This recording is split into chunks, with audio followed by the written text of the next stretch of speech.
बाज और लोमड़ी की कहानी। एक जंगल में माँ हाथी और उसका बच्चा रहते थे। वे दोनों खाने के लिए पूरा जंगल घूमते थे। ऐसे ही एक दिन उनके घूमते वक्त हाथी के बच्चे पर एक बड़ा सा ढाल गिर गया और वह बच्चा उधर का उधर ही मर गया। इकलौता बच्चे के मर जाने पर माँ हाथी का दिल टूट गया और रोने लगी। वह कितना रोने पर भी बच्चे को वही छोड़कर जाने के लिए उसका दिल नहीं मान रहा था। तो ये सब दूर से एक बाज देख रहा था। बच्चे हाथी की लाश को देखते ही उसके मुंह में पानी भर गए, लेकिन उसकी माँ तो उधर से हिल ही नहीं रही है ना, और रात होने पर उसका जमीन पर होना मुश्किल है। तो कैसे करके सोचता हुआ एक चाल चलकर धीरे से उस हाथी के पास आकर कहा, देखो दोस्त, और कितनी देर ऐसे रोती हुई बैठोगी? शाम ढलते ही सारे भूत इधर आ जाएंगे, इसलिए तुरंत तुम इस लाश को छोड़कर चले जाओ। बोलते हुए जल्दी करने लगा। इतने में उधर से ही गुजरता हुआ लोमड़ी ने ये सब देखा और उधर पड़ा हुआ हाथी के बच्चे को देख उसके मुंह में भी पानी आ गए। लेकिन तब तक पहले ही उस लाश के लिए बाज का उधर रहना उसे मुश्किल लगा और उस हाथी के माँ को किसी भी तरह रात होने तक रोक पाए तो उस बाज की पीछा छूटेगा, तब वह अकेला ही उस लाश को खा सकेगा।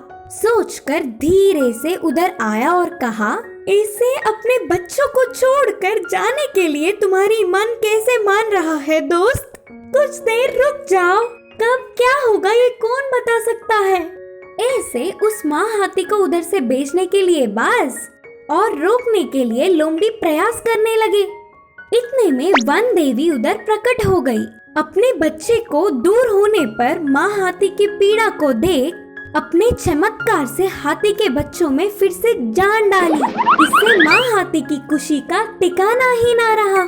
ऐसे चल से दूसरों के दुख को भी अपने फायदे में बदलने के लिए प्रयास करने वाले बाज और लोमड़ियों को बंदी बनाकर वन देवी गायब हो गई। इस कहानी की सीख है कि ये जरूरी नहीं कि लोगों की हर बात में हमारी अच्छाई हो। हिरन और मगरमच्छ की कहानी। एक जंगल में बड़ा नदी था। उस नदी में एक मगरमच्छ हमेशा घूमता रहता था। उधर पानी पीने आई हुई हर एक जानवर को वो मगरमच्छ पानी में खींच लेता था। आगे आगे उस मगरमच्छ के बारे में जानकर उधर कोई भी नहीं आता था। तब से वो मगरमच्छ कोई मेरे हाथों में आ जाए और मेरा भोजन बन जाए करके राह देखता था। एक दिन ये सब ना जानते हुए एक हिरन नदी के पास आकर धीरे से पानी पीने लगी। दूर से ही हिरन को देख मगरमच्छ उसे किसी भी तरह खाने का निर्णय करके पानी में जाकर धीरे से हिरन के पास आकर एकदम से उसके पैर को जकड़ लिया। हिरन के लिए ये अनहोनी होने के कारण ना कुछ समझते हुए तुरंत रोना या चिल्लाना छोड़कर हंसने लगी। पागल हिरन, मरते हुए क्यों हंस रहे हो? बोला मगरमच्छ ने। मगरमच्छ मामू, पागल मैं हूँ या तुम? तुमने मेरे पैर समझकर लकड़ी को काट रहे हो, फिर हंसो नहीं तो और क्या करूँ? बोलकर हिरन फिर से हंस रहा था। हिरन के हंसने से मगरमच्छ का अहंकार टूटा। उसने लकड़ी को ही पकड़ा होगा करके भ्रम में हिरन के पैर को छोड़ दिया। किनारे पहुंचकर हिरन करके सांस लेके उधर से भाग निकली। फिर उधर किसी लकड़ी ना होने के कारण हिरन ने उसे धोखा देकर चली गई। जानकर मगरमच्छ गुस्सा हो गया।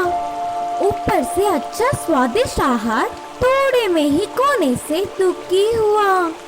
अगले दिन नदी के पास पानी पीने सियाड़ आया।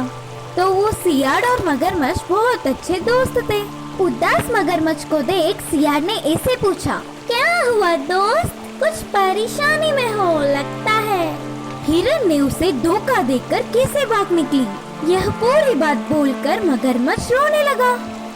अरे रे, ऐसा हुआ है तो तुम्हारा दुखी होना ठीक ही है, लेकिन तुम्हारा दोस्त मैं हूँ।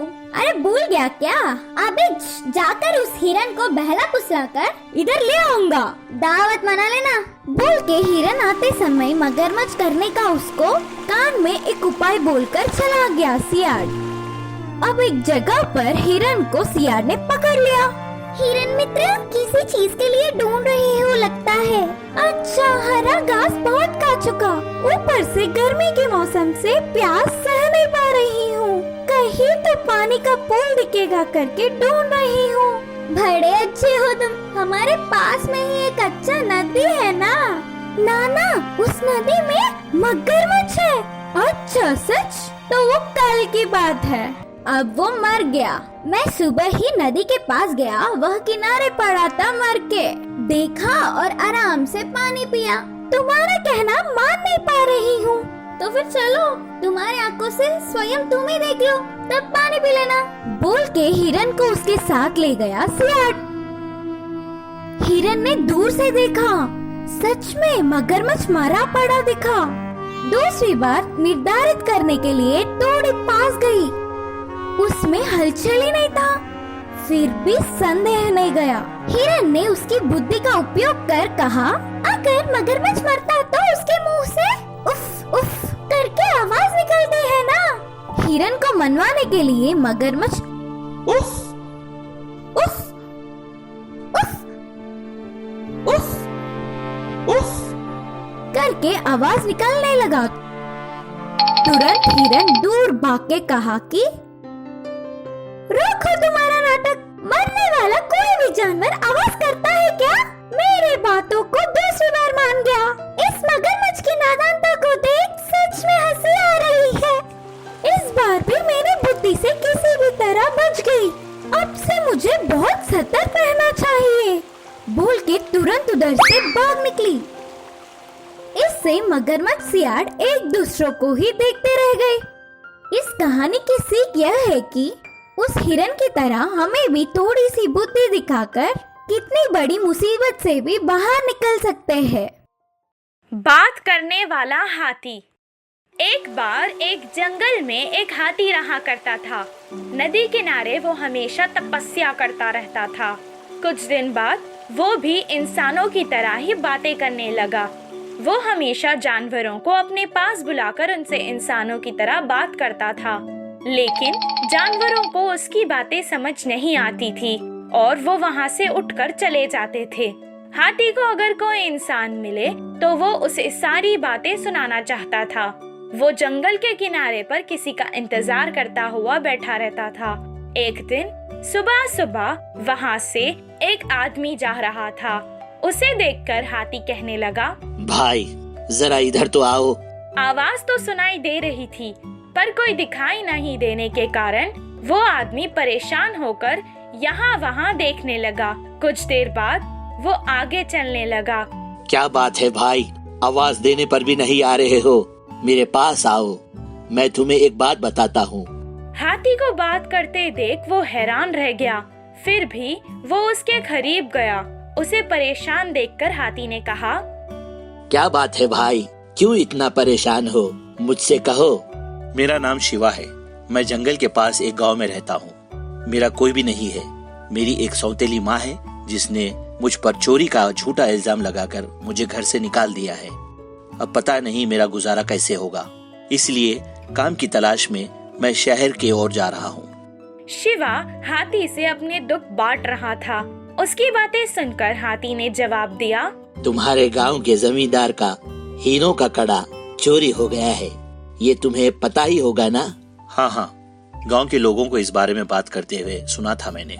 हाथी हंसते हुए कहने लगा, नहीं मिला ना? वो मिल भी नहीं सकता क्योंकि वो तो मेरे पास है।